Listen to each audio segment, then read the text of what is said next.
Hello, my friends. I'm Coach Comprido. I'm here to talk with you guys about the situation when your coach asks you to start to teaching and you want to still training jiu-jitsu.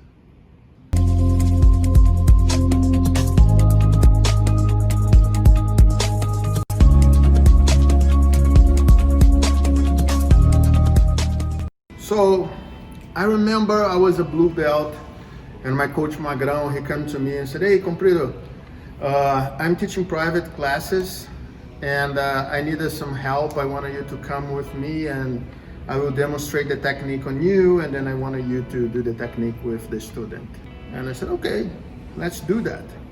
You know, I start to do that, and then I start to really understand what he was doing, how he was explaining the technique, how we start for something easier and going for something harder.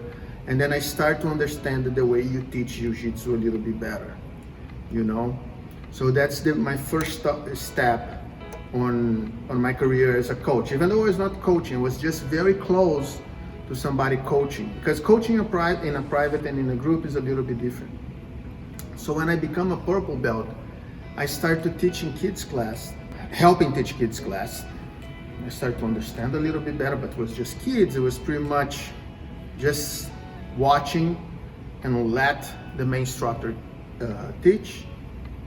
And as a purple belt, I was invited to teach my own class in an academy far away from my academy, the academy that I was training. And it was tough. I had to start to training less, you know, because I did not have the time. But I started to understand my own game. I started to understand what I was doing. I was not just, crossing the knee and passing somebody's guard. I started to thinking and understanding which movements I was doing to passing guard, and then I started to get to understanding which mistakes I was committing on my way to passing guard. So I jump, my jiu-jitsu become much better, even though I was training less, because I started to understanding jiu-jitsu. And that's what I tell you, once a coach asks you to help him to teach, is because he is putting trust on you. He believes you have the technical ability to do so. What you have to do is start to understanding what you do and trying to explain the technique on the best way as you can. You have to now start to watching and paying really good attention in how the other people are explaining the technique.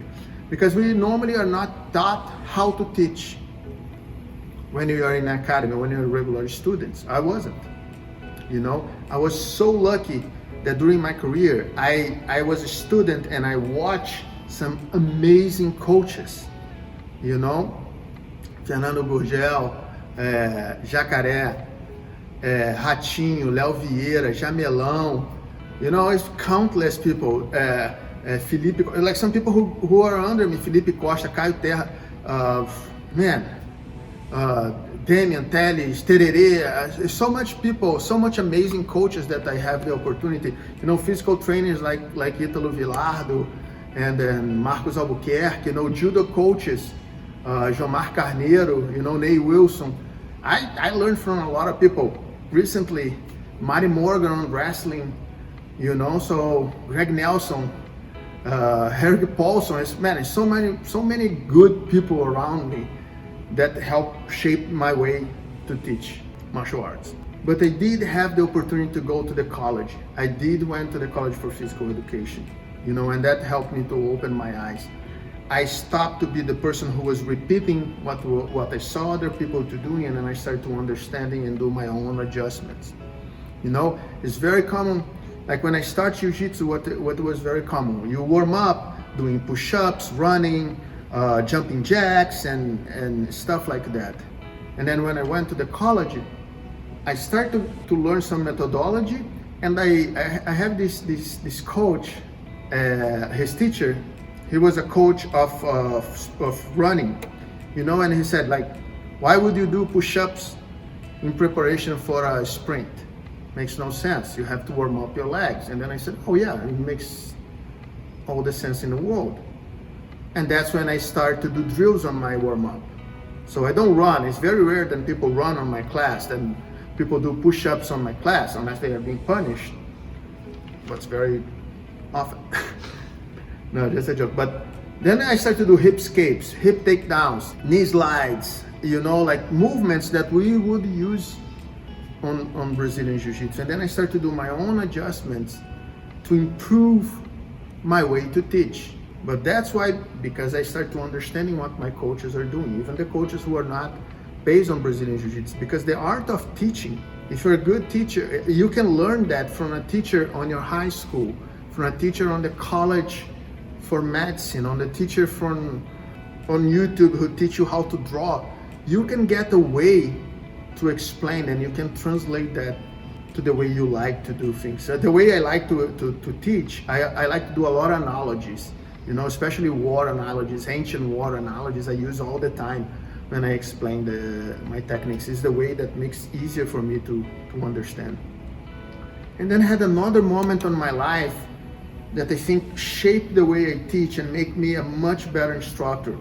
Is the period of my life that I started to teach with Felipe Costa and Michele Mato on the Instituto Benjamin Constant. That's a place in Brazil, an institute for blind people, and blind people with no money at all, And then me, Felipe, and Michele, we are volunteers over there teaching Brazilian Jiu-Jitsu for a group of blind kids, like 20 blind kids at the same time. And it's different, because we are used to teach, grab here, touch there, move your hip here, do like this, do like that. I could not do that anymore. I have to learn how to describe the movement. We are used to teach for somebody who can see, and they did not really need to listen to what we are saying.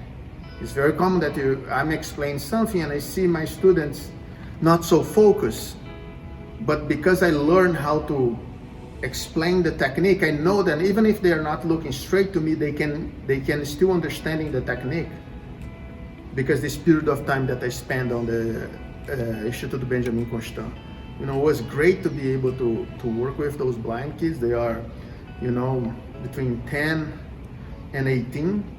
And that is a moment that improved my jiu-jitsu as a teacher. I think the most crucial moment for me as a teacher,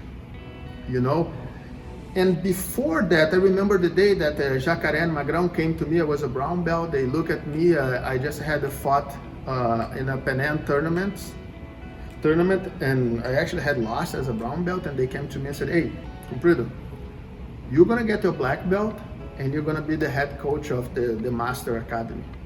And I said, "What? You guys are crazy." And then the answer was, what did you just say? Crazy? I'm the coach, you're the student. I tell you what to do, you just do it. Don't question my decisions. I know what I'm doing. Honestly, I thought they were both out of their mind. But they saw in me that I have the capability to start to become a teacher, full-time teacher, and represent them. And that's how I start to represent my coaches. I think I do an okay job coaching. And you know what I tell you? Trust your coach. The moment you start to coaching, if you focus, your jiu-jitsu is going to improve. Trust me. I want to ask you a big favor. Send a kiss to my mom, a hug to my dad, say hi to my bird, my guinea pig, and like, subscribe, all that thing.